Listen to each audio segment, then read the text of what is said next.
Hello friends and student graduate रूप sir channel आपको स्वागत। तो आज आम ए वीडियो आलोचना करवा +3 6 semester history honours paper 13 1 mark प्रश्न उत्तर यूनिट 1 तार पार्ट 3 पर्यंत काली आलोचना कराई। एवं पार्ट 4 आलोचना करवा जोटि कि बेसी आपनकर प्रश्न बंची नहीं टिके पराए अच्छी प्रश्न तो सीटा आम आलोचना करवा। तो आपन जदि आम चैनल नुआरे अच्छा एमती सब वीडियो देखा आम चैनल को सब्सक्राइब कर रखु आउ पाखर बेल नोटिफिकेशन ऑन रखु नुआ नुआ वीडियो सब देखा आगे सर्वप्रथमे। तो चलतु आम वीडियो को आरंभ करवा देखा। देखु काली 39 नंबर पर्यंत आमर आलोचना कराई आग वीडियो। तो ये 40 नंबर पर्यंत आम आलोचना करवा देखा 40 नंबर रे कौन अच्छी प्रश्नटा भारत में इंग्रज शिक्षार परिचालन केबे होइथिला। देखो तो उत्तर 1835 मसीहा।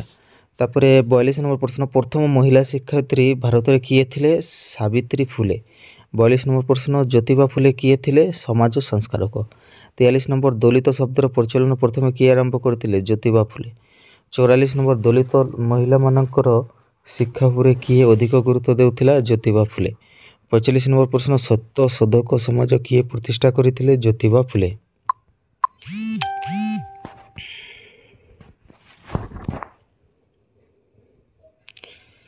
46 नंबर प्रश्न देखो ज्योतिबा फुले द्वारा रचित प्रसिद्ध पुस्तकर नाम कौन? गोलामगिरी। 47 नंबर प्रश्न जातियान प्रथा विरुद्ध किए स्वर उत्तोलन करथिले ज्योतिबा फुले।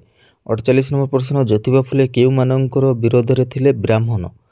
49 नंबर प्रश्न ज्योतिबा फुले दलित महिला माननकु शिक्षित करबा पई केउ मानकर सहाय्य नैथिला ख्रीस्टियन मिशनारी।